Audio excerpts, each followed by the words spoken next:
Hello and welcome once again to the Triple Crown Wargaming studio, where you join us for another exciting episode of This Month in Warhammer. Indeed. Hello everyone. We've both got cheat sheets today. We do. We do. So if you've not seen it before, this is our monthly sort of round table discussion. There is no round table, but I like to call it that. Table, in fact. Anyway, we like to cover all aspects of the hobby, from the serious to the silly. Mostly silly. Mostly silly. We get through the serious stuff too. So as ever, as with most of the previous episodes, you are being driven through this content today by me, James the Lawmaster Lamin, and I am joined with just one co-host today. Indeed. Scott the Duke McHugh. Hello. Max has left us. He will be back. He's on sabbatical. So we're just going to, as ever, cover the topics we normally cover. So I'm going to check my cheat sheet again just to make sure I do it in the right order. So we're going to look at new model releases. Then we're going to move on to the month in our hobby, which is just always good fun. Usually very little has happened. Normally very little for Max, but as he's not here, yeah. There might be some more. We're going to check out all the social media buzz. Then we'll have a look at what we call Warhammer news. Mm-hmm. And then we'll move on to our subscriber support, which is our big topic for the day. Which is why I have a cheat sheet. So we always have a big topic. This month it's subscriber support. So I look forward to going through that. And then we'll finish off, as ever, with what you can expect to see in the next 4 weeks coming on triplecrownwargaming.com. Yeah. So, got through that all right, didn't we? It was good fun. So let's, as it's just the two of us, let's have a little dive now into some new model releases. And we'll try and up the enthusiasm for the chaosy stuff as Max can't be here today.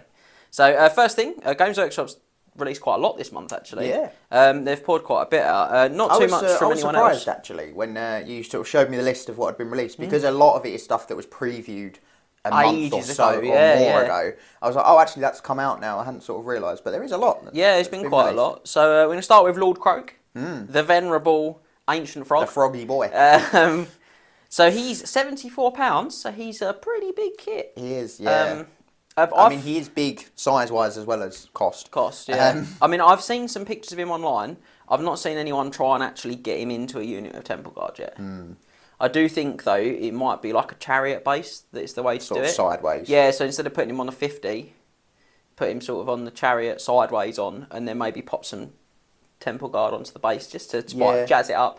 So he sort of counts as Croak and 4 Temple Guard sort of two. Yeah, basically, you just put some wounds on there, like a little filler type thing at the same time. Because he's an awesome model, you want to use him, don't you?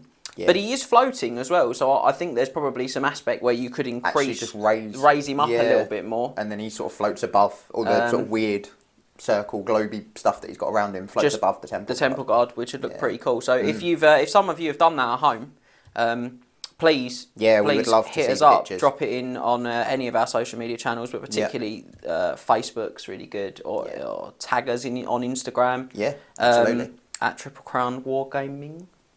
So tag us up and get us to see it, because we really want to, but we do. None of us have got lizardmen, so we borrowed the lizardmen army that we use on the channel, so it's not ours. So Max is getting one, but I mean that could be years away. I mean, he's not even here. So, to move on to the next big kit, there's quite a few big kit releases. We've got Kragnos. Now, he is a god in Age of Sigmar. He's that one. Not our forte. Not our forte, Age of Sigmar. But I just looked at him and immediately thought, oh, they've released a Colex Sun Eater model. I know what one you mean now. He's the Colex Sun Eater is the Dragon Ogre Shaggoth character type thing, isn't he? But he just immediately made me think of Kolek. I also think I was chatting to a couple of the guys at the gaming club. We've got like a gaming club chat. I'm sure you were really pleased to hear that. And one of them was saying that he's looking at it for an Incarnate Elemental of Beasts from the Monstrous Arcanum book. I like the Incarnate Elementals. They only did rules for Death and Beasts, didn't they? And Fire. Yes, they did. Yeah. I always wanted to use the Death one. But, yeah, he's cool. Yeah, but I mean, who knows what model I'd use for it. But yeah, that would work well, actually, for Elemental of Beasts. Oh, I think so as well. I think he's going to be really big and scary and imposing. Yeah. So yeah, definitely. So he's £100. So you're definitely paying your You're a dollar for him. You are, but he's a pretty cool model, actually. Yeah, it'd be nice to get 2 uses out of him, as a Kolek and an Incarnate. Yeah, if you're a Warriors of Chaos player, right there. Yeah. If you do Warriors of Chaos and an army that can take Laura Beasts, you're going to love Triple Crown events. You are loving life. Next up is the new Keeper of Secrets sort of version 2 kit, if you like. This one is, I'm going to say the names of them very carefully. So these are the twin Keeper of Secrets. There's Dexessa. Yeah, Dexessa, the Talon of Slanesh, and Sinessa. I like that one, that's easier to say. The Voice of Slanesh. So these are £68 for the kit.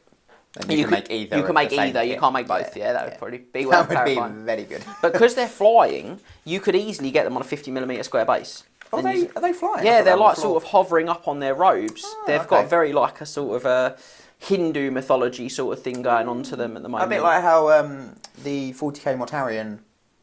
very similar to that. He's floating on his robes. Yeah, very similar to that. But they're quite tightly bunched at the bottom. I think they'd definitely go on a 50. I'm saying that very confidently. I've not done it, obviously.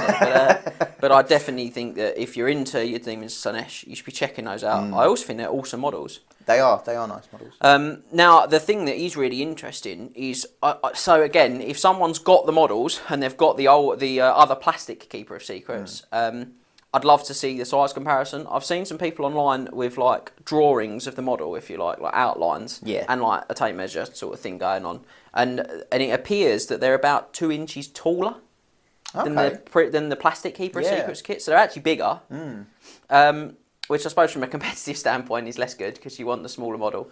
But from a rule of cool standpoint, I want big fan, effect like wings and stuff going on, and if that's the case, I've got here that they're about 2 inches taller. Yeah. From what I've seen. Again, if you've got them, please send us the pictures. Let us know. We'd love to see this. If they are, you're saving like £17.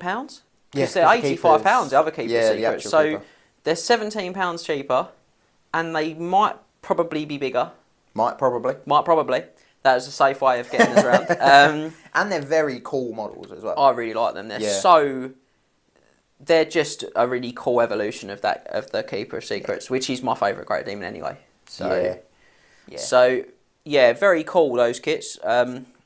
Really excited actually. Yeah. With all of those big monsters. Yeah. In like sort of big kits this month. Then they've released 3 of these Broken Realm boxes as well, which are the sort of start collecting type boxes, if you like, what was a Battle Force back in the day, if you're as old as me. The first one I've got is Broken Realms Ratachak's Doom Coven. Ratachak's Doom Coven. Skaven-y. It is Skaven. So it's really cool actually. You get a box of Storm Fiends in there, you get a Warp Lightning Cannon or Plague Claw Catapult, because that's a dual kit, and you get the new Warlock with the Doom Rocket, which we know goes on the 20mm base. It's just a bit of a corner to corner. And that one comes in at 55. That's good. If you buy those bits separately, it's 25 quid dearer. It's like £80. Yeah, I mean the Storm Fiends alone are 35? 40. They're 40. Yeah. Wow. Yeah. So you're paying 15 quid for a cannon and a Doom Rocket. And a character, yeah. Yeah, really good. So yeah, really like that box. I mean, it did sell out actually. A couple of weeks ago. It's back in stock now, or it was at the time of filming this video. I'm sure plenty of people watching and rushing to grab 2, because I don't know why I wouldn't. Yeah. I mean, that's the very good basis for a very competitive Skaven. Oh, yeah. 6 Storm Fiends, 2 cannon/catapults, and 2 Warlock Engineers. Oh, 100%. Plus, to be honest, for me, the optimised Storm Fiend size is 4, so I've got to buy 2 boxes anyway. Yeah. I quite like 2 artillery pieces. And Warlocks, you can never have too many Warlocks. Exactly. If you've seen the Skaven Deep Dive, you know how many fantastic items you can put onto a Skaven Warlock. You can never have enough Skaven Warlocks. No, the only thing is they would all have that Doom Rocket, but a little bit of conversion. A little bit of converting, baby, that's fine. Oh, yeah. You take the rocket head off, put like a spade on it or something. A spade. A spade. Very Skaven-y, mate. But I mean, you could use something like the Storm Fiends weapons, because you're not going to use anything other than their Gatling guns. No, I tell you what, you could possibly put the grinder fist on the end and make it into a warp grinder weapons team. Yeah. I know we weren't a massive fan of those in the deep dive, but not sure why you would, but you could. It's a possibility. Yeah. It's just cool. Yeah, I mean, really you get loads of like odd bits. The Skaven kit's so good. Yeah, 100%. So that's a great one. I can't imagine there's many Skaven players that haven't looked at that and thought, oh yeah, 100. Not really. Get involved. Then we've got Broken Realms. Gorgan Kai. Again, if I've said that wrong, I'm going to apologise. It just looks like a really long way of saying Goragan Kai, the Butcher Herd. 6 Minotaurs, a Brave Shaman, and a Gorgon/Cygor kit. Okay. So £70. This one is actually the biggest saving of all three. This is £32 off buying it separately. Wow. Now you're looking at basically the Gorgon is free. It's not quite. The Gorgon's 35, and you're saving 32. So the Gorgon kit's basically free. Not bad. If you want Minotaurs, and I know that there are people that do like a Mino bus as an option for Beastmen, this is a really good box. Yeah, I don't know why you wouldn't. Another Wizard's always nice. Yeah, it's not like you get basically a monster for free. Yeah, it's not like they don't want good Lots amount of wizards yeah. in their list. Yeah, so again, really good, really cool. For all you Beastmen players, awesome. Why not? Great month, you know. And then the final one of these boxes is Broken Realms, Broken Realms, Luxion and Vreska. Now this one is the Exquisite Pursuit, it's called. You get 3 Fiends of Slaanesh, 5 Seekers of Slaanesh, and the Contorted Epitome. So that's the 2 sort of heralds with the mirror. Ah, yes. Yeah? And that one is 55. Okay. So you save 22.50 on that one. So it's the smallest of the savings. It's still a saving. Yeah. Now, look, you know, if you've been on our article library, you'll see that my brother wrote an article for us right at the beginning of the channel, which was about his Slaanesh Demons army. Yes. And he's a very firm believer that they are the sort of second best Sort of mono god build in the book after Nurgle. I can see his argument if we're talking from a competitive standpoint. Yeah, definitely. I think there's some really cool things you can do with Slaanesh. Lots of weird little combos. Yeah, 100%. And the Contorted Epitome obviously doesn't have 8th edition rules. No. But I think it's quite...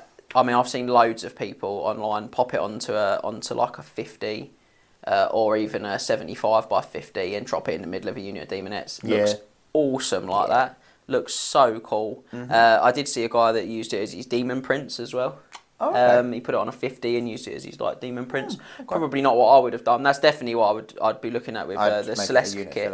Oh yes, I'd be using him as my Demon Prince with the sort of, but yeah, I mean this is a great unit filler. Is what we're saying, basically. And you can get your Keeper of Secrets now for cheaper.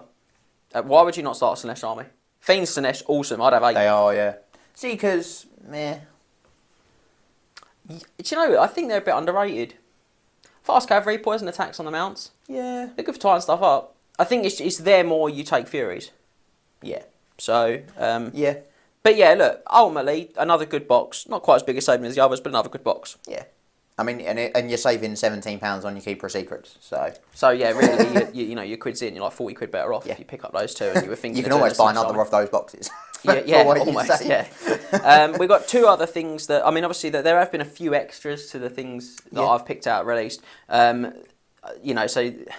don't shoot me if you're at home thinking you didn't mention this book or whatever.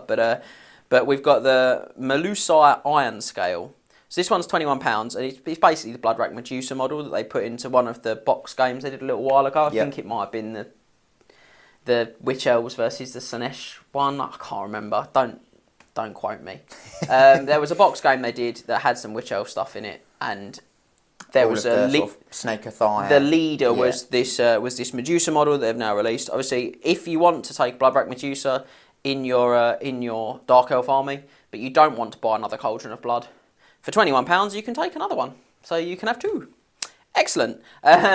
So just because it's got an obvious use in the game, we mentioned that one. And then the last one, I wasn't going to put on, but we had a couple of guys drop us some messages about these models on one of the social channels. I'm going to pull a face. I think it might have been a direct message on Instagram. But it's the Gallon and Doralia Vendenst. So these are the 2 Witch Hunter models that Games Workshop have released. You've got one with a very long crossbow. Yeah. It's a male and a female, so you've got sort of one of each flavour, which is nice. These are £31.50 though for 2 figures. Now, I've seen some pictures, and I think that for me, they're just a little out of scale to other Empire kits. Yeah. They're basically the same sort of scale as the, I can't remember if it's Warcry or Underworld, but the vampires, that box of 4 vampires, they're basically that sort of scale. Yes. And as we've discussed before when that box came out, we think the vampires could sort of work in that bigger scale. Just about, yeah, because you can argue that whole like it's their either it's their presence sort of, or whatever. it's their presence that makes them appear bigger, or they're just juiced up on magic. Yeah. But with humans, with witch hunters, difficult. It is difficult to sort of. But you're going to be crowbarring them in. Like I say, a couple of people mentioned to us that they thought they were really amazing models and were saying what we thought of them and stuff. So, so I just added them to this. They are lovely figures. I'm just not sure that I myself would want them in my empire with the scale. But again, please feel free to keep getting in touch because it's what makes it go around for us. Yeah, and at the end of the day, it gives you the content that you guys want. Yeah, which we are more than happy to provide. So I think we're going to leave new releases behind now, and we're going to take a look at the month in our hobby. So come on in, Scott. Well, what have you been doing? I've done a bit more on the demons. I've not done as much as I was hoping because I moved house very recently, as we've spoken about before. Finally got there. This month in Warhammer, I finally moved. I'm in now though, so I've just about got my sort of hobby room / work desk set up. So I'm hoping over the next, I'm hoping in the next 2 weeks that I get the demons finished. I've not got too much more to do on them. I've got, I think, less than a dozen plague bearers and 4 beasts of Nurgle. That's really cool. And then they'll all be done, which is awesome. After that, I'm dreading going back to painting with traditional methods because I've painted the entire demons army in contrast and it's gone so quickly.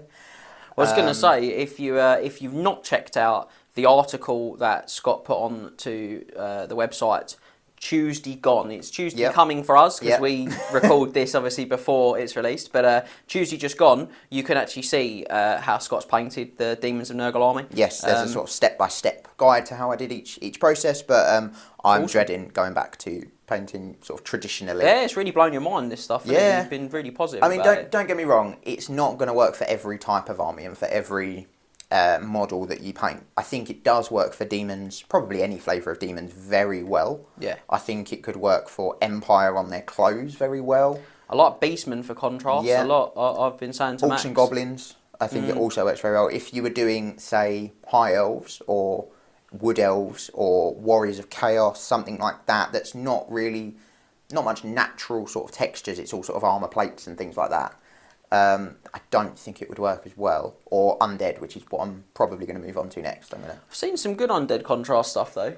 Yeah. I think the thing is with it, my feeling on it is, I haven't dived into contrast. I think I'd have to. It's like learning to paint in a whole new way for me. Yeah. And I just don't have time at the moment in my life to do that. But maybe over Christmas, because that's generally when my work's quite quiet and I get a bit of free time to play around. So maybe, but I know that you and Max have been really getting into the contrast thing quite well, and I definitely think it's amazing for like tournament Warhammer players in particular that want to buy an army, build it, and get it on the table as fast as possible. Yeah. I think I said in that article as well about my Nurgle Demons, I would be surprised if the actual sort of time I'd spent painting it was more than about 60 hours for 2,500 points. The whole thing, from grey plastic to on the sprues to. So that's built, painted and based in under 60 hours for the whole lot. So yeah, that's pretty good, isn't it? More than 60 plague bearers. I don't want to think about how long it takes me to paint armies. It makes me feel unwell.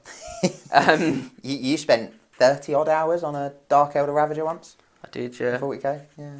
I did all 3 of mine in about the same amount of time. Yeah, I've been known to spend quite a lot of time on certain figures and combinations, shall we say? But yeah. So, have you purchased anything in addition this month? I did. I purchased some Fellbats. Oh yeah, I saw those. Vampire Fellbats, which I just need the bases for. And I also purchased some of the bat swarms from I think it was from Curse City. Yeah, so I got them second hand because obviously Games Workshop don't sell them separately yet, or I'm assuming at some point they probably will. Yeah. But yeah, so I've got a few more bits for that. I've not purchased the 2/3 skeleton or Graveguard start collecting boxes, which I said I was going to purchase last month. Waxing very lyrical about that. Yeah, well, I said if I've got £180 left after I've moved house, then I'll be getting 3. So hopefully I'll be getting 3. I'm definitely going to purchase one of those, but not this month.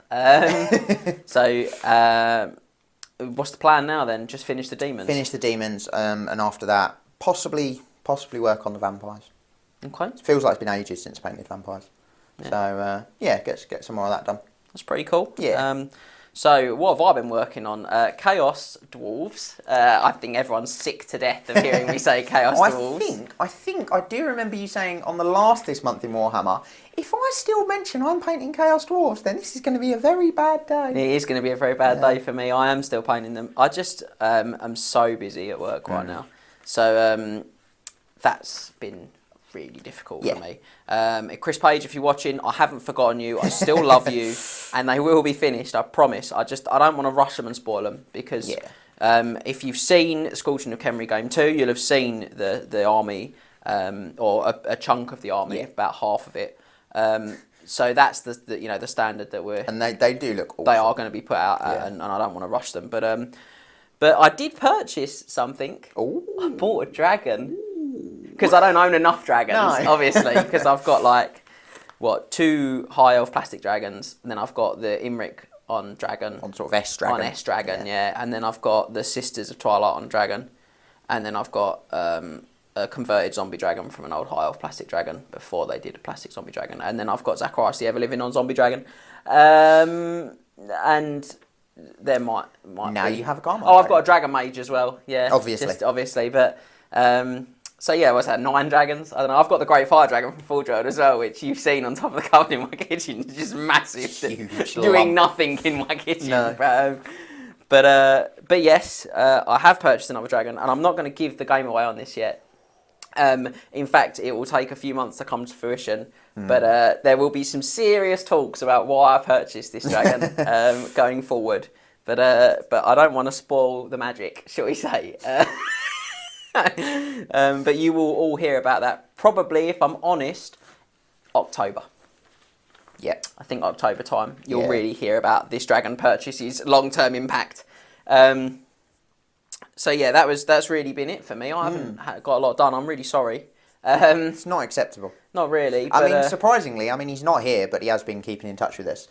Max, I know Max has actually got some painting done this month. Yeah. What is happening? He has, yeah. And so I think he said he's got a Gorgon, or Cygor, I can't remember which one he built. Definitely done his Beastman BSB. Yeah. He sent me some photos of that. And there was something else. Maybe a chariot? Maybe it was a chariot. Maybe it was a chariot. Yeah, let's go with a chariot. But yeah, he's actually got it painted. It'll be on social media anyway by it will. now, because it's going to go up in the coming days for us. It's backwards and forwards for us when we do these. But yeah, so I'm really excited about seeing all of that. Yeah. I mean, don't get us wrong. He's still got a hell of a lot of it to do. Yes. And the Orcs and Goblins. Yes. And Zinch Demons. He's got some Zinch Demons. I don't think we should talk about anything that's not those first 2.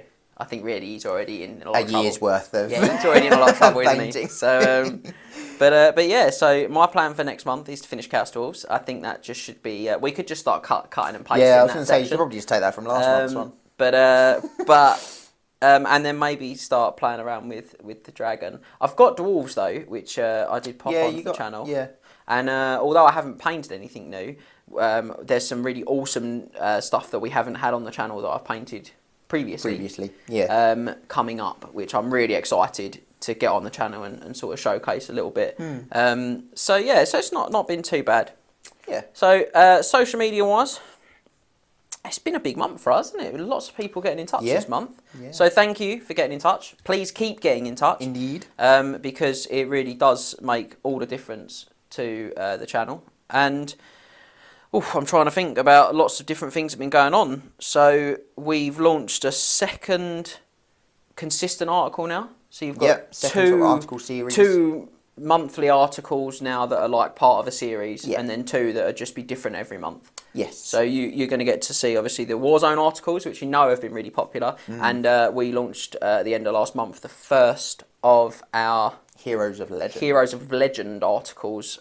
So we'll discuss which is coming next at the end of this video, but that's gone over really well. Yeah, so the first one was focusing on Anarian, the first Phoenix King of the High Elves. James is clearly a big fan. Legend. And yeah, like the Warzone, we'll release one a month, and it will span eventually all of the races of the Warhammer world. And all of the Heroes of Legend. All of the Heroes of Legend. Around Anarian sort of time.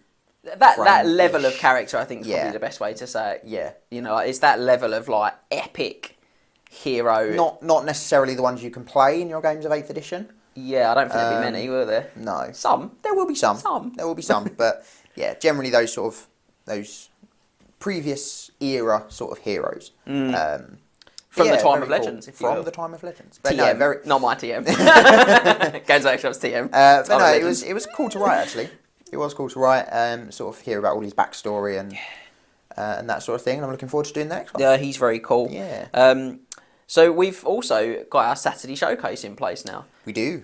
So every Saturday we showcase miniatures from our Night of the Realm subscribers. So we get people send them in, and sometimes I'll be honest, we ask because we see how amazing people's models are, and I'll be like, would you be interested? But it's been going really well. So please, if you're a Night of the Realm subscriber and you've got some models you're really proud of, please send us some pictures. Yeah. You can get them over to us on the Triple Crown Guys at gmail.com. You know the email address.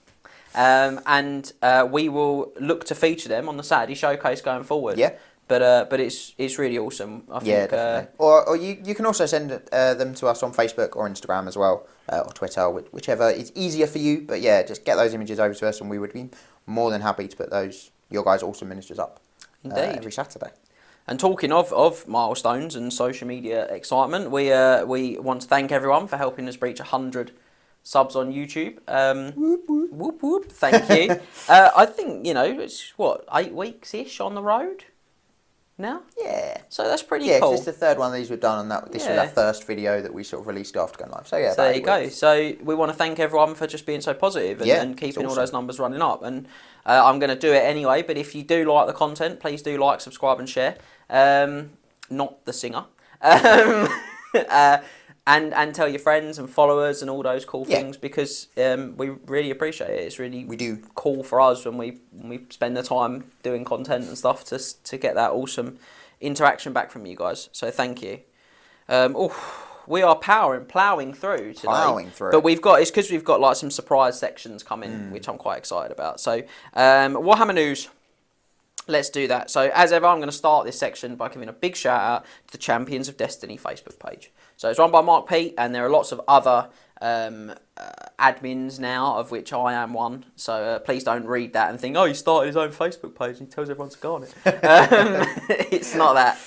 It was Mark's page, but I have been made an admin, as a lot of other guys are now. It is the one-stop shop, particularly in the UK. But please, if you are farther afield than the UK, please do come and get involved, because it's a fantastic community of people. Everyone wants to share their hobby. They want to share cool stuff, rules, questions, scenarios. There's so much good stuff that happens there, and crucially, particularly in the UK, lots and lots of events get posted on there. So if you're thinking, I want to go to some events, you're definitely going to find the information on that page. Yeah. So get onto Facebook, search Champions of Destiny 8th Edition Warhammer, and you will find the page, and pop yourself onto there and get involved. It's positive stuff. Yeah, it really is.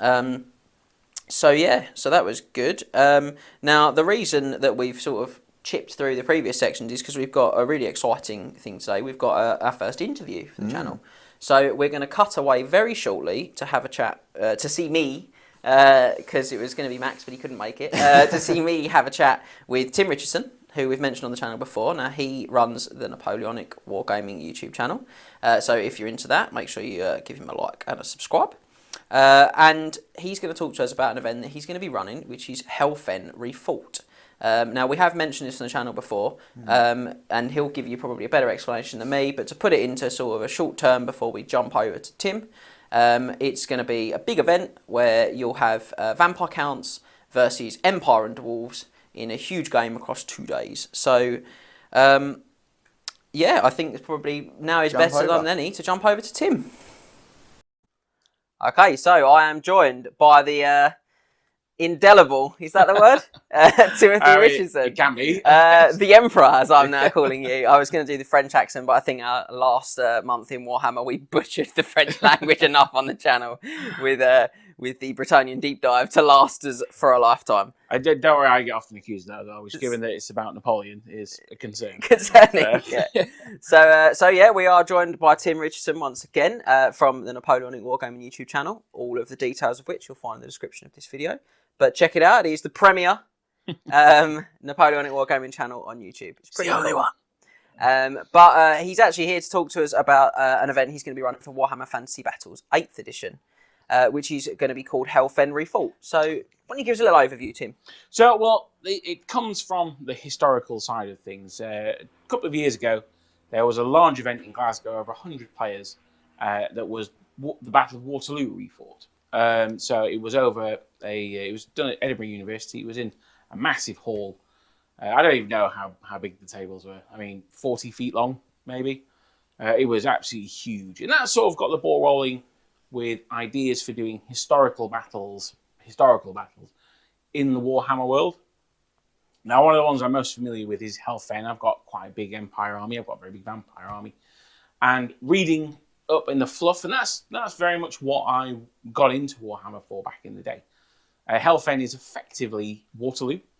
It's just Waterloo with vampires and Empire instead of the French, British, and Prussians. The dwarves take on the role of the Prussians. Which, to be honest, does sound slightly cooler. Well, it does, yeah.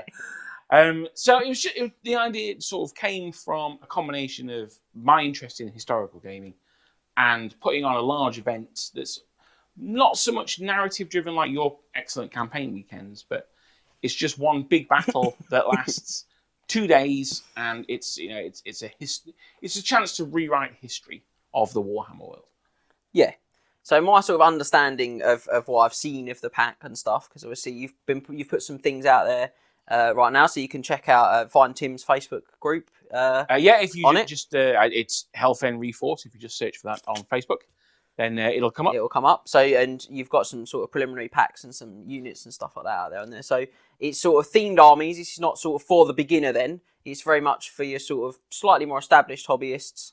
It's for people who have played a lot of 8th edition. Maybe they're finding that it's got a bit stale now that the game is set in aspic, as it were. So I think now to have these extra lists, these new ideas, they're very much based on the tropes of the existing armies. I think the vampires are probably the easiest to have the different tropes of. So, for instance, instead of having just this is a vampire army, each faction is subdivided into different armies. So you've got basically Manfred's army. That's the most sort of normal army. It's recognisably a Vampire Count's army. He has most of the choices in there. But then there is a Necromantic Legion, which is what I like to call the wet undead. So that's things like zombies or crypt horrors to a lesser extent. But that undead that is less ancient is more newly raised. Yeah. But that also includes things like the Forge World models, things like skin wolves, which would actually be werewolves in this case, or the Necrolith Colossus, which is it? No, you got it right. Yeah, I did. I'm amazed at myself. Things like that. Just from the Monstrous Arcanum. But... Yes, sorry, Monstrous Arcanum, yeah. And then the third army is a more Ghoul King themed one. So that's the living undead, as it were. So that's things like ghouls, which I know they're not living anymore, but traditionally back in 5th Ed, they were alive. When the sort of Fenn fluff and that was originally written. Yeah, so I've sort of gone back to that a little bit. And there is actually a 4th army as well. And that's more of an elite, heavily armoured skeletal army. So mostly whites, with some ethereal units in there as well. So you're dry undead, if you will. Yeah, absolutely. To go with wet and dry. Yeah. I mean, it's the basis of having a healthy coat. I'm told, so the idea is just to have these different tropes, and ideally we'll have maybe 2 players from each of those. But I don't want to be too strict on that. I want to say you have to do this one. We'll see how it goes. Hopefully, different things will appeal to different people. So that's for the vampires. The Empire and the dwarves, they've got 3 separate sub-factions themselves as well. And it's the same sort of thing, isn't it? Very similar. I mean, I don't want to necessarily go through into everything. We'll be here all day. It's something of a passion project. Yes, yeah. So check out the packs. Like I say, they're on the Facebook page.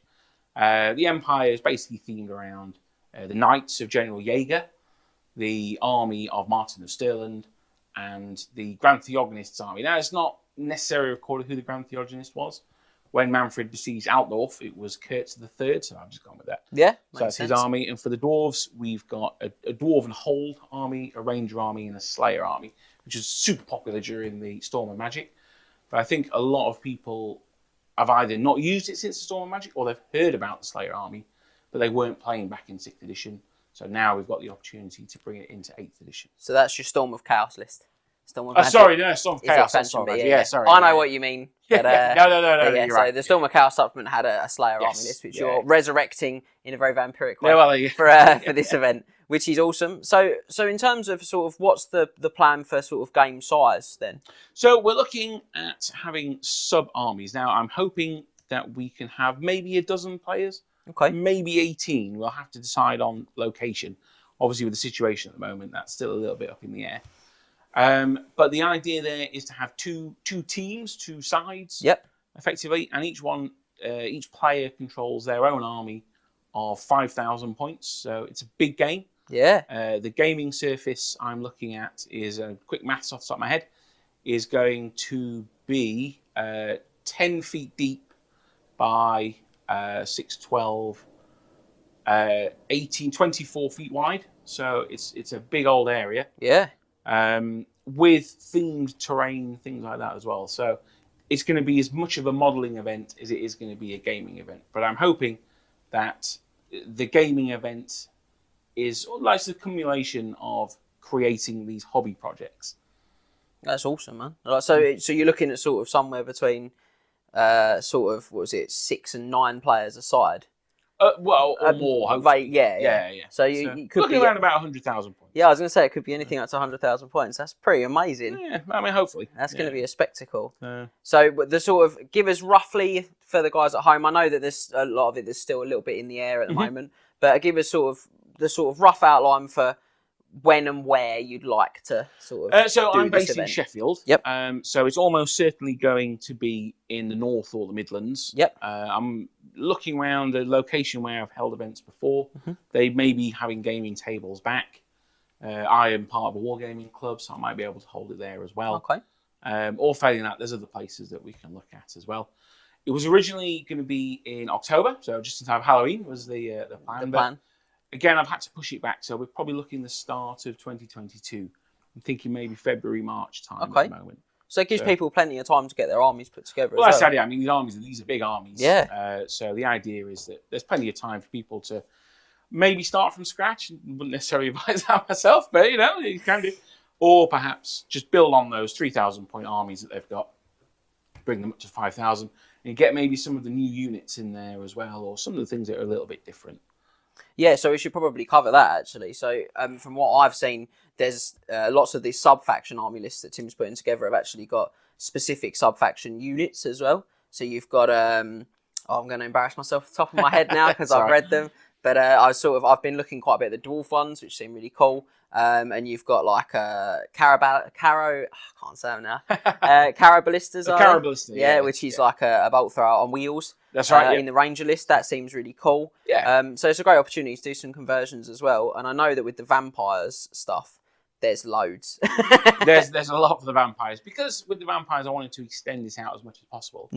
Because ultimately, the allies have got 6 different lists. Yeah. They've got 3 Empire, 3 Dwarves, whereas the vampires, if they only had 3, they'd have half the lists of the others. So, I mean, new units, we mentioned the ones from the Monstrous Arcana and things like that.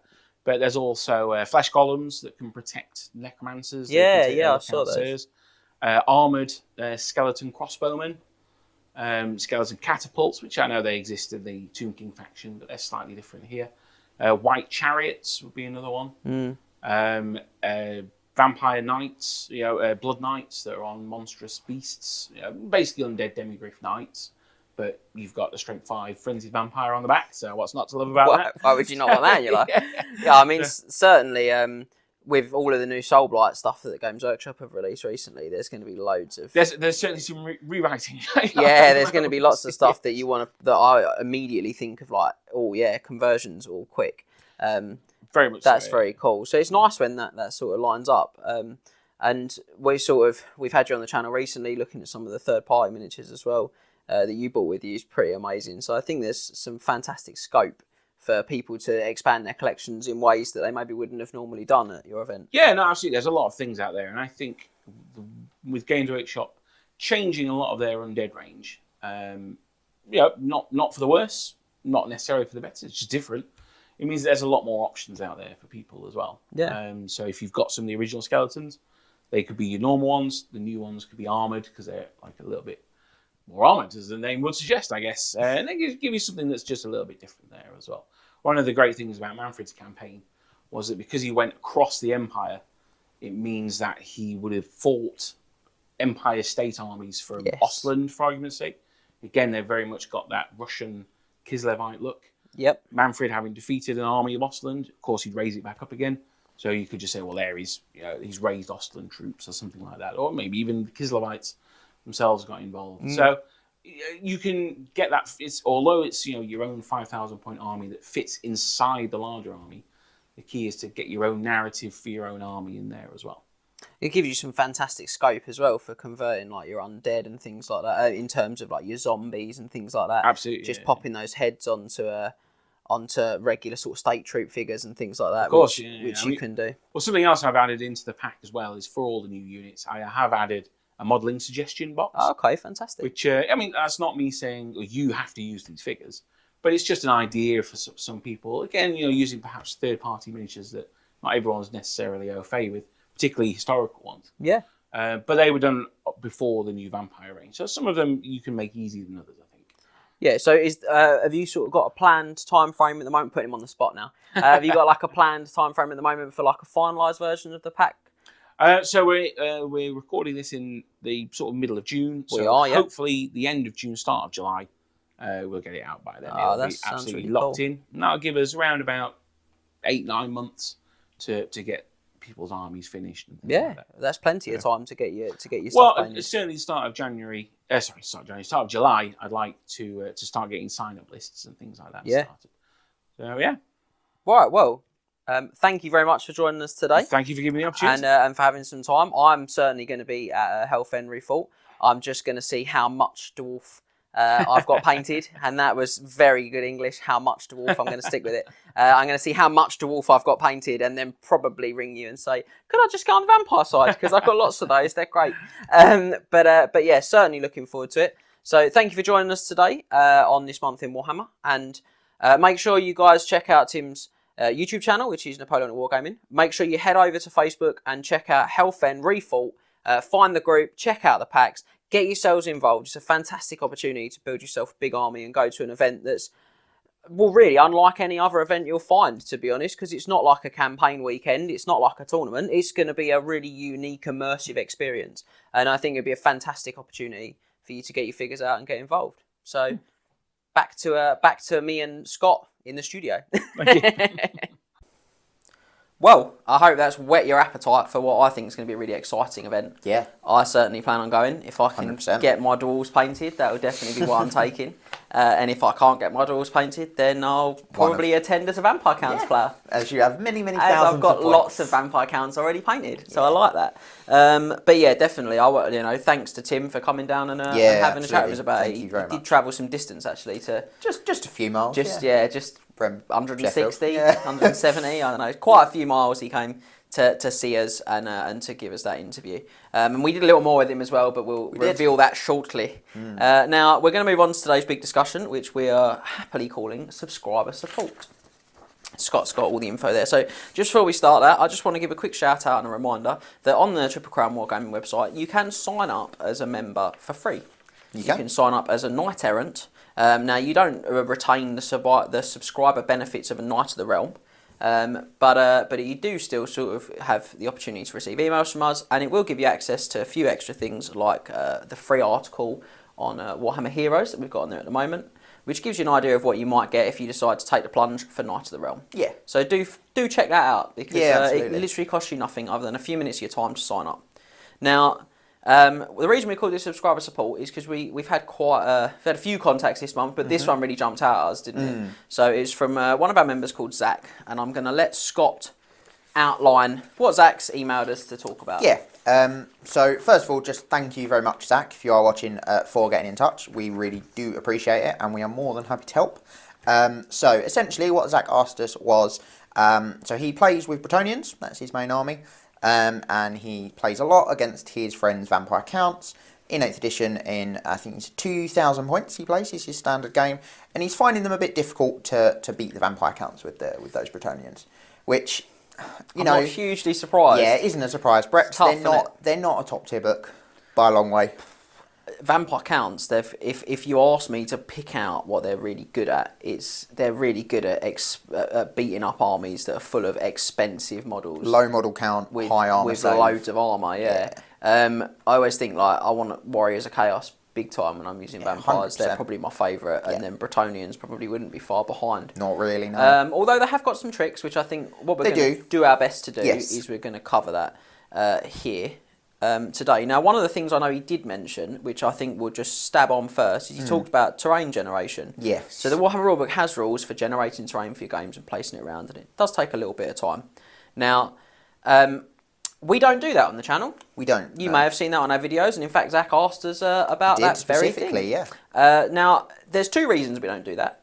The first one is that when you go to most sort of events, you'll find that the tables are preset. Mm-hmm. And that in general they're relatively even for terrain. You have probably some LOS blocking on both sides. You probably have a wood and a hill knocking around, maybe a couple. Maybe a bit of ruins, sort of a ruined building or something. Yeah. Like sort of dangerous terrain. So something that's pretty even, basically. Yeah. And we do try to mirror that largely on the channel. We try to have sort of very even, sort of standardised competitive table setups, if you like.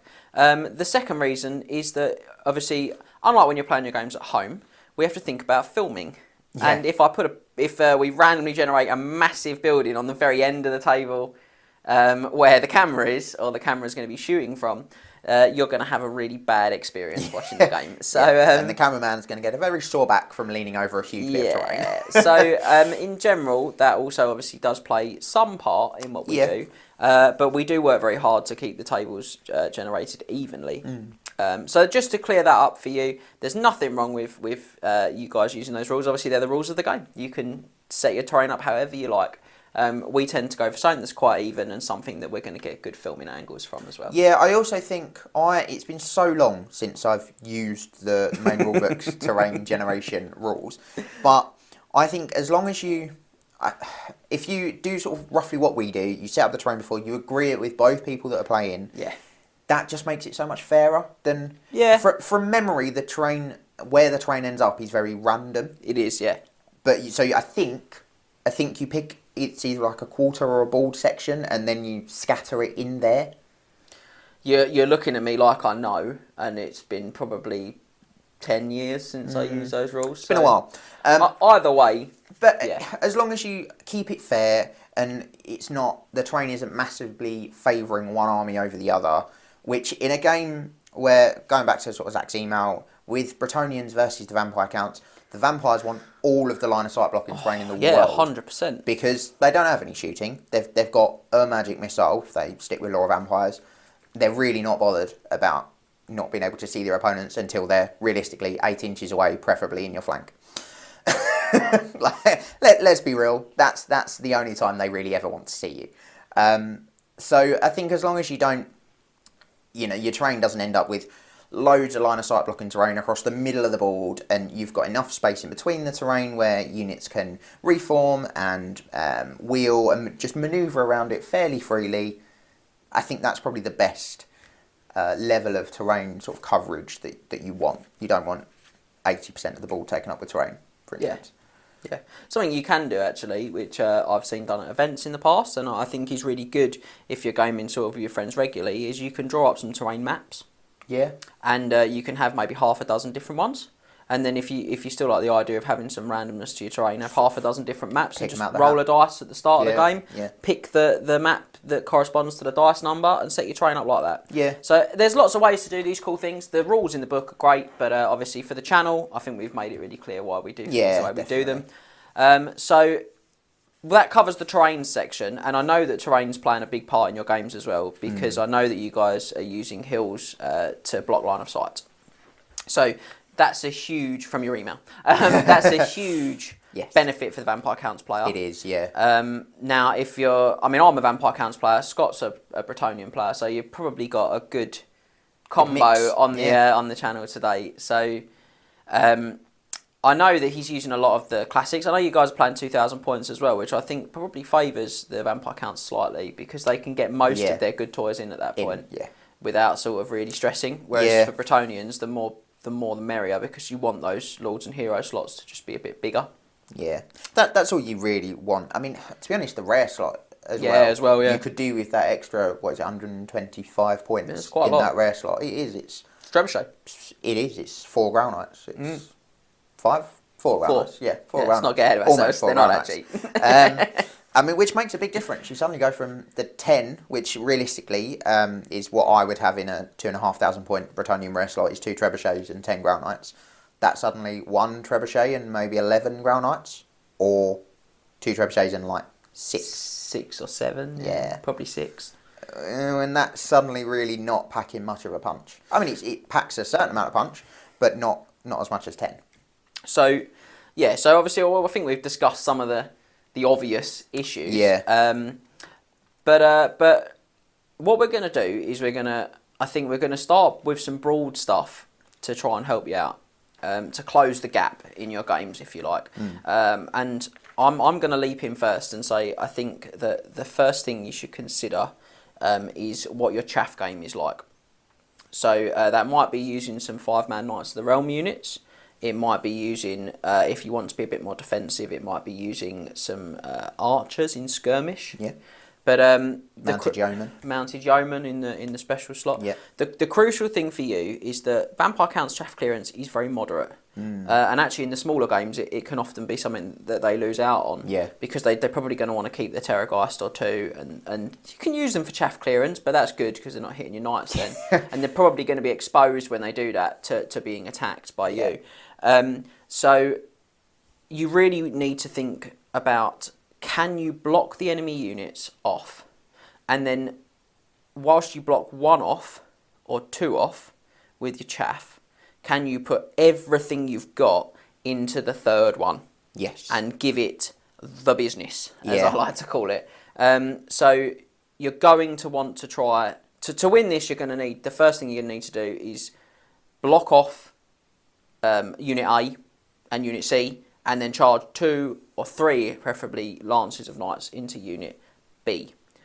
Overwhelm that 1 unit, and then you can reform, or you can push on through and prevent those. By the time the Vampire Counts are in a position where they can actually try to countercharge you, you can already move off and move on and swirl around and do the damage. To be honest, I would say you want to, if assuming they're in a rough sort of level line, if you've blocked off, say, units A and C on the flanks, and you've hit B in the centre, you probably want to overrun. Yeah. Because it gets you through and preferably behind the vampires, and that is a very bad position for them to be in. And ideally, if I'm being honest, I probably actually want to hit the unit on the end of their battle line, not in the centre. So I can sort of roll round, if you like. This is the best tactical answer I can give you there. But so I can push round. It also means realistically you probably only have to block off 1 unit, the sort of unit that's next to them, immediately next to the unit you're hitting. Because if you have a unit, say, I'm going to try and, a unit here, and you hit the one here, thank you, I'm third and unit. You hit James's hand, then you probably only have to block have to block here, because this one is either going to be too far away to charge, or it's not going to be able to see. You're going to have come through and out of the way. So, so these are the fundamentals. So the first thing I'd recommend, as you're a Knight of the Realm subscriber, is if you've not watched it, check out the 20-0 tactics we did on redirecting. Yes. That's going to help you with that part of the game big time. Far better than I can explain it sitting in a chair next to Scott.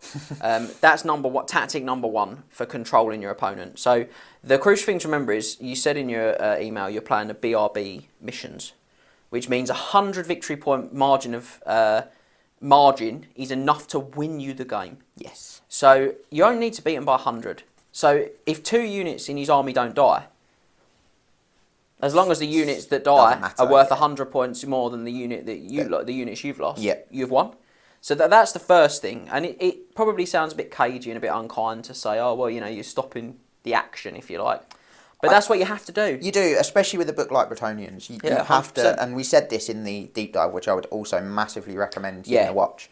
You have got to maximise every single point in your army as a Bretonian 100%. And if that means, I've lost couple of units of peasant bowmen, I've lost 140 points, for example.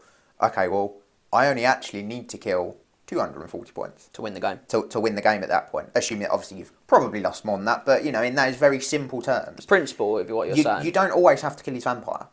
You don't always have to kill his terrorgeist. It's probably a good idea because they're going to probably kill a lot of knights. But you know, you don't have to kill. I think you said as well the vampires you generally play have a vampire lord with graveguard. You don't have to get involved with that unit. No. You just throw mounted yeoman, you throw peasant bowmen at it. Very cheap things that you don't mind them killing. As long as your lances of knights kill more than that, you win. Happy days. So that's one. One is check out 20-0 tactics on redirecting. Number 2 is check out the Bretonian deep dive. Yeah. Because there's lots and lots of cool options in there. And at the end of that, in the army list section, we talk about the freight train army. I think in general, the freight train army is probably going to be your best bet, where you block things off and you put 2 or 3 lances into one unit at a time. Yeah, especially for vampire counts where, you know, it doesn't matter if they've got a stubborn crown. You know, if it was a normal, traditional style army and you for Empire, for example, and they go, oh yeah, well I've got 3 dudes left, but they're stubborn. I've got the crown of command. Then you sit there and you're like, oh, this is horrendous. But as vampires, you kill half the unit and the other half crumbles. Yeah. So that brings me to my next point as a vampire player. I'm really going to be upset that I say this because I'm going to take vampires to a tournament and it's going to really bite me on the back end. But it's usually, and I say usually because I'm not going to say always, but it's usually better to pour the attacks onto the things surrounding the vampire than it is to attack the vampire. Yep. The vampire is hard to hit, the vampire is tough, the vampire will have a good save. Don't attack him. If you can challenge him out, if you can get him in a challenge of a unit champion, he gets some overkill. Doesn't matter, he's not killing bodies, he's just scoring points. You kill 25 skeletons and a vampire will die on combat resolution. Yeah. Doesn't matter if he's got a wound on unit champion 5 overkill, which is the max he could possibly get. Which actually he wouldn't get. The most he could get, assuming he's not gone for extra attacks, the most he could get is the wound on the unit champion 4 on the overkill, because he only got 5 attacks. But that he scored you 4. I think overkill's capped at 3 anyway. I thought it was 5. No, I think it's 3. Maybe it's 3. Assume he scored 5 points for the combat res. You're easily going to kill 5 skeletons, and that's completely wiped out what that vampire's done, and he's killed 1 model. Yeah. So this is all good stuff. So I mean, if you can attack not the vampire, that's really good. Yeah. Now the reason I said always, not always, sorry, is because there is one thing I would strongly consider if I was fighting vampires very regularly, and I'm going to be really specific about this combination as well. And it is a Bretonian lord on his horse, and I would give him. I might even stretch the Grauval if I had points, just so he's always going to pass those psychology tests. He probably will anyway. Yeah. I would give him the Sword of Swift Slaying, I would give him the Virtue of Heroism, and I would give him the Gromrel Great Helm.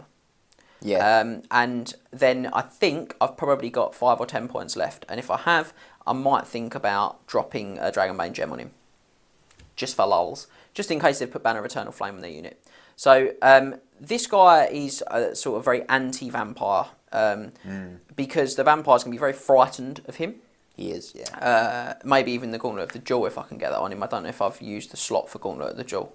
But if I haven't, I don't think I have. I don't think you have, no. Maybe the Gauntlet of the Jewel then, just so I can try and control challenges as well. But this gives you Always Strikes First, which means you're going to strike the vampire first. Or if he's got Always Strikes First from Quick Blood, you're going to strike him at the same time. And if you roll a 6, he's been heroically killing blowed.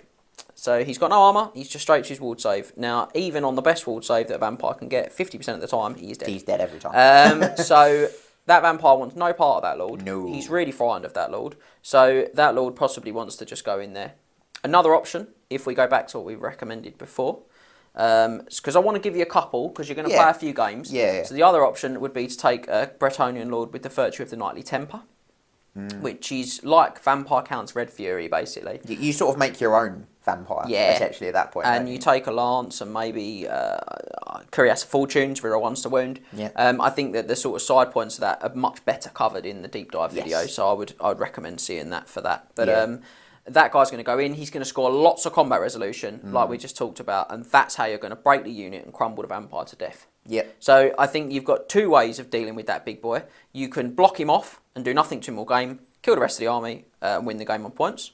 What I like to call the Banner of the World Dragon, the anti-Banner of the World Dragon tactic.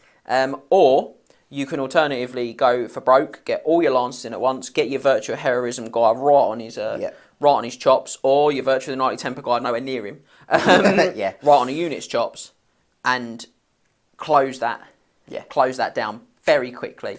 You don't want protraction, you want action. Yeah, you know? The vampires will beat pretty much any army for a grind. There is no one... Very little. Almost nothing is better than a Vampire Count's army in the grind. Yeah, very little. But equally, almost nothing is better on the charge than a Bretonnian army. Yeah, if you can pull it all in. So controlling that play is going to be really vital. Yes. You talked about your trebuchets, and I definitely like your trebuchets. I Yeah. think they're awesome. They're particularly good against his Terrorgeist if he's got them. Yeah. Because they have a very large base, and even if he is hiding behind those infinite high hills, you're still likely that your scatter will land on his base. It's Or really you'll large. land on something. Yeah. Even if it's not a Terrorgeist, you might just kill a dozen Graveguard. Oh no. So the next thing I'd recommend for upping your game is we recently released another 20-0 tactics video, which is on denied flank deployment. Yep. Now there's a section in that video where we talk about elite armies and how they can do well in denied flank deployment. Now you've got 2 trebuchets in your Bretonnian army, is something you talked about, and I'd probably stick with that. And I would look at the denied flank deployment video, and I'd look at how you can use that to help that overload conversation we just talked about as well. So again, by being tight and by being close and by having lots of arc of sight, it's difficult for the vampires to get into a position where they're not going to get charged by more than one lance, and it's much easier to defend your outlying units from things like Terrorgeists or potentially Hex Wraiths. So check that out too. So we're adding a little litany of lists. We've got denied flank. We've got denied flank video, 20-0 tactics. We've got redirector, 20-0 tactics video, and we've got the Bretonnian deep dive video now. Yes. So all of these are going to come together to really up your game. And now I think it's probably a good time to talk about the list you sent us, and for us to just give you some pointers on what we'd change if you were. I'm not talking about list tailoring. I'm just going to try and talk. I think we're going to try and talk much more in general terms about the type of Bretonnian army you want to play.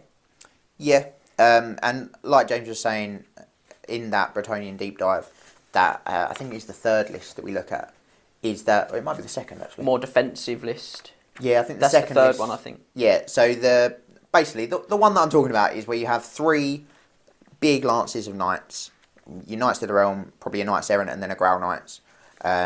Oh no, that is list 2. That's the freight train list. Yeah, that freight train list. That for me, that is probably the one you want to go for against vampires. Yeah, that type of list. It will obviously be different because we do the list at 2,500 points and you're only playing 2,000.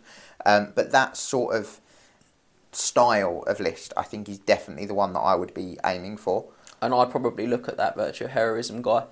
Yeah, just very much to scare so. your opponent more than anything else. And Yeah, terrify them as well, which is good because when people are panicking, they make mistakes. Yeah, making absolutely. mistakes wins your game of Warhammer.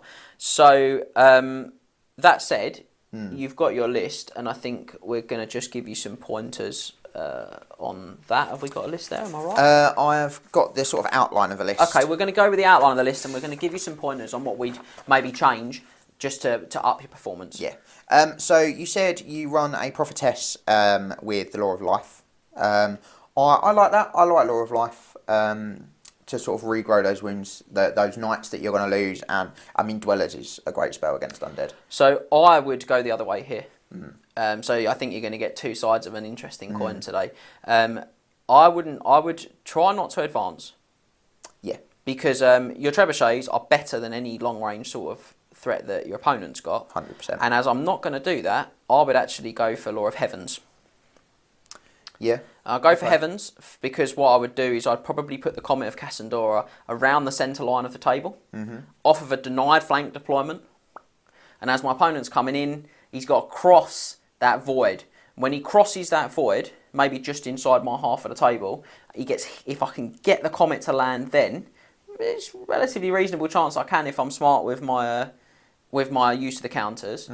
Then I can countercharge units that are quite heavily depleted. I can block, bang. Yeah. And I've got the exact result I want. And I've got to kill even less to win the combats in the first place. Yeah. Plus, I think you said you're fighting Graveguard. Curse of the Midnight Wind is the anti-Graveguard spell of win. It is. If you can, I mean, that's a must dispel for your opponent. because it stops him killing blowing you effectively. Yeah. And it lets it also makes him reroll his 6-ups. So if he's running Graveguard with Sword and Bald and you're only strength 5, you're going to make him reroll his armor saves 2. Harmonic Convergence is excellent for you. It lets you roll your 1s to hit, to wound, and to save, which again is going to maximise the sort of damage, your damage and your survivability, which again becomes a muster spell for your opponent. Urannon's Thunderbolt, which you can hit things like Terrorgeists and Hex Wraiths with, which is strength 6, and D6 strength 6. D6 strength 6, and if they're a flyer like Terrorgeist, they also take an additional D6 strength 4.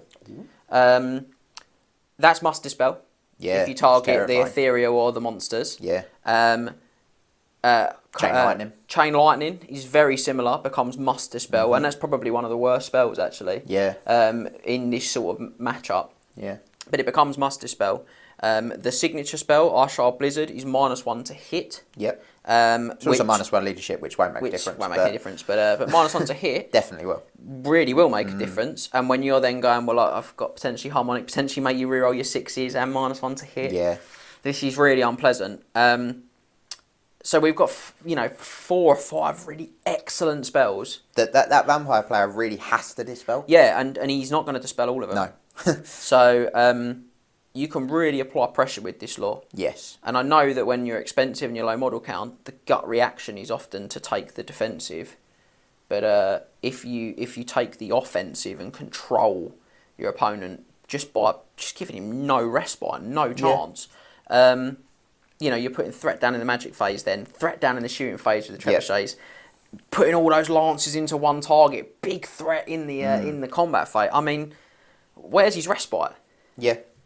Yeah. And you're making him cross the table because you're going deny flank deployment and you're going to hold. Vampires are not quick. Well, they're not as slow as they should be. I think they're quite fast in general. But he's gonna be wanting to spend magic dice on making himself move again, which means he's not raising additional units. It means he's not trying to throw vortexes at your bunkers, because you're going to be quite tightly packed. Yeah. There you go. There's the 2 flips of the coin. I would probably go. I think Heavens is a good mix of those type of spells, that the ones that really help you in combat and the ones that force your opponent to get to you quickly. I don't mind life in a sort of very offensive run across the table as quick as I can list. Yeah, I agree. But against the vampires specifically, or an army that doesn't have a lot of or any ranged sort of threat back at you, I do think Heavens is a better. This will close the gap massively. These few changes will close the gap in your games massively. Yeah. If you're losing by a lot, you'll suddenly start losing by a very small amount, or winning by a very small amount. If you're losing by a small amount, you'll start winning quite comfortably. If you can start to apply just some of these changes. Because you're elevating above your opponent. Another thing that I remember from your list as well is I think you had 3 units of peasant bowmen, 10 units of 10 peasant bowmen with the braziers. Now, I don't mind 1 unit because they're cheap. They can knock a bit of regen off. Yeah, I think they're good. I don't think you gave us a sort of outline of the vampires list, and there wasn't generally any crypt horrors. So really, you're only knocking the regen off of the Terrorgeists, which is only a 6-up. It's nice if you can knock it off. It saves that annoying 6 from a direct hit from a trebuchet. Are they skirmish, those peasant bowmen? I don't believe they were. No. So I'd probably have 2 units of skirmish ones instead. Yeah. Because I'm going to play that more denied flank. I'm going to want to use them to block things off. They're nice and cheap, and you can keep the flaming on them if you want. Yeah, doesn't hurt. Yeah. And you also had a unit. I can't remember how big it was. I think it was about 40 of men at arms.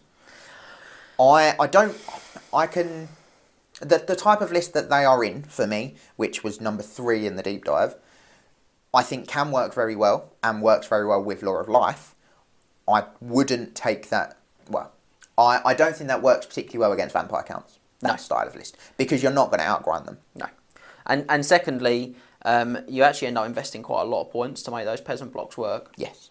Really well. And in this 2,000 point setting, you'll be investing, a good third, maybe more of your army to actually really make them sing by probably getting your wizard onto foot into the unit, possibly making sure you've got some beast wizards for support as well. Yeah. Probably taking the prayer icon. Yeah. You know, you're building this up, and I think that you don't have in those smaller games. You possibly don't have the space to do that. Yeah. I Exactly. mean, if you are gonna have to take them, maybe you don't have enough other models, or maybe you really are wed to them.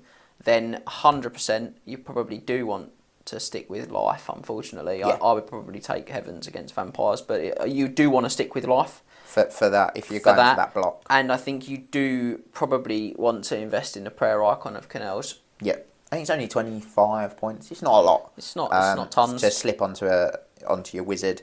It lets them have the blessing of the lady. Yeah. So they'll get a bit of extra defence. And then if you're going to have them, the best target for them actually is his more elite units.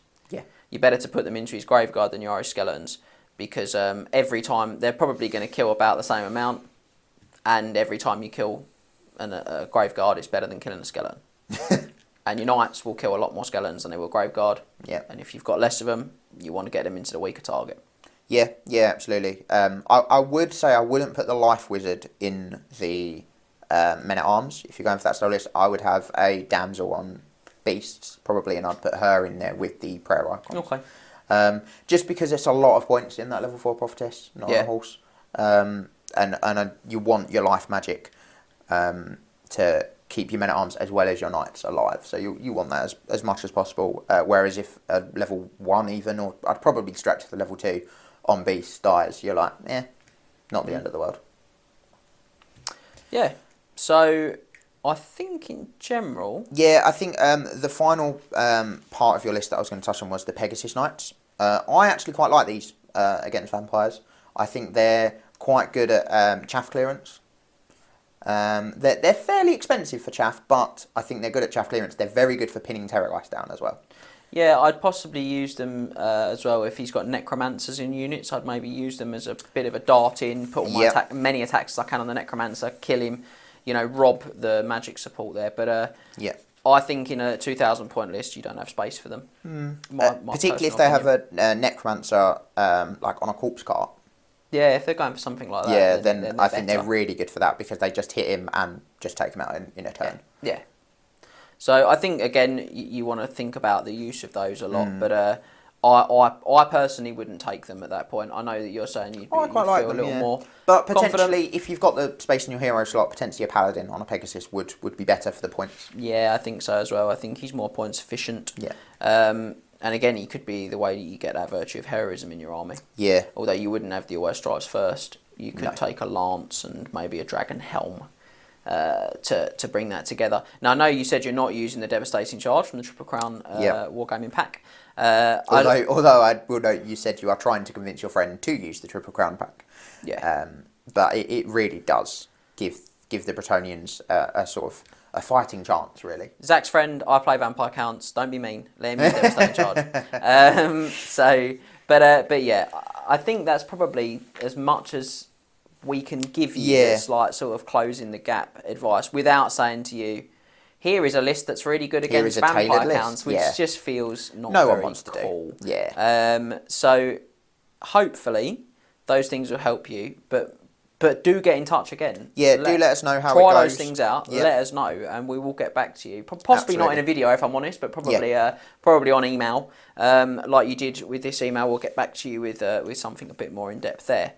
But check out those other pieces of content we've pointed you to, because they really will allow you to up your game against Vampire Counts. And remember that this is a hard day at the office for you. It is, yeah. And if you make those changes or a few of those changes and you find you are absolutely smashing through the Vampire Counts, then Zach's friend, get in touch, let us know what's going on, and we'll help you as well. We'll be in the permanent studio soon. I'm really looking forward to that because we get to put like all cool stuff on the wall. So there's going to be many Vampire Counts related things probably on the wall there, as I'm a big fan. So I think, hopefully we've got there, as Scott said. So I think it just leaves us to cover our final section of the video today, which is what can you expect coming this month in the Triple Crown studio, or from the Triple Crown studio. It's in the studio. It is in it, yeah. I like how casual we get. So quite a lot, actually. So we've got a War Council game, which is our competitive battle reports. Now, this one is actually featuring our first guest battler. Is that the one? Probably not, no. So we've got Tim Richardson, who you saw earlier in the Fenn, explaining his Fenn Refought pack. Yep. He, as I said, he did come down and do a little more for us. And what he did was he brought his Empire army down and took on Count Manfred and my Vampire Counts, which I'm really excited to bring to the channel, mainly because we haven't had Empire on before. We have not. It's a very different Vampire Counts army to the previous Vampire Counts army we had on. Yeah. It was a really cool game. Yeah, I enjoyed it. I had a good day. So so check that out. That will be coming. We've also got part 4 in the Scorching of Khemri campaign, where King Satep he's back. He's back, licking his wounds. He's back. He loves it. Rebandaged and ready to go. And he's going to face off this month against Enkari and the Foul Demons of Chaos, which is the second debut army of the month. We're going to have an Empire battle report. We've not had them on the battle reports before, and we're going to have Demons of Chaos on a battle report. Yeah. And it's a nice mixed flavour list, isn't it? It is, yeah. It's not mono god. I will be piloting the demons. So yeah, I'm looking forward to that. Yeah, it should be good. Worried, but looking forward to it. So now you may have seen Max, who's not with us. I don't know if you wouldn't have seen him here. You wouldn't have seen him here, but you may have seen him playing against Satep last month with the Skaven, and so excited has he been about his about Nubs and his experiences that we've put together, Buying for Beginners for Skaven. So if you're thinking about starting a Skaven army, check that out this month. Now, we mentioned earlier about our article series. We've got 2 articles that will be on all manner of topics, but we've got 2 that are seriesed every month. And this month, the Warzone series sees Scott taking us to the Battle of Silver Spire, where the Foul Beastmen, led by Morgor, will go to war against the Wood Elves of Athel Loren. Yeah. So if you want to find out more about those historic conflicts between those 2 armies, definitely check that out. Talking of historical conflicts and great characters, the Heroes of Legend this month will feature Kelador Dragon Tamer. Yeah. My boy. Which follows on obviously from Anarian, makes lots of sense. Those 2 guys are the yin and yang of the early elf history. Really, aren't they? And the dark elves really, Well, if you think about it, and the wood elves. They're all at that point in history. They're all elves. still one race, just if you like, elves, one indistinguished group. So very cool if you're into your elf lore and or demon lore. And to be honest, if you're just into the Warhammer background and you don't know about him, he's just so cool. Yeah. Well worth checking out. And that will be sort of a couple of weeks from now, won't it? Yes. That one goes up. Now, if you are looking to up your game, then make sure you don't miss this coming month's instalment of 20 Tactics, where we're going to be taking a look at the casting portion of the Magic phase this month. So that'll be out in a sort of 3 or 4 weeks from now. So that's sort of right at the end of the month, isn't it? Yes. So you'll be able to check that out and hopefully up your casting game for all you budding wizards at home. Now, you all voted for us, which we're really pleased you got involved, for the Saurus Oldblood to receive the competitive character series treatment this month. And so he will be coming to a Triple Crown Wargaming website near you for his competitive character series. So that's very cool. Still got a bit more coming this month. I feel like it's like more every month. Yeah. So arcane items that increase your power dice will be covered in this month's Magic and the Mundane. And that again will tie nicely back into the 20 Tactics we'll be doing the week after on the casting portion of the Magic phase. So those 2 are nice little tandem videos that might give you some cool ideas for your Magic. And then finally, we're going to drag Max back to the studio, and the Chieftain will be leading you into the darkest forests of the old world as he takes you to the Children of Chaos and brings you the Beastman Army Book Deep Dive. So the last of the old-fashioned army books to get its deep dive this month. So yeah, wow, we've lots got to get there. through. Yeah, lots to get through. Lots for us to do. Yeah, I know, it's deeply concerning when it's all written in a list like that, isn't it? Not much of that is ticked off, I've got to be honest.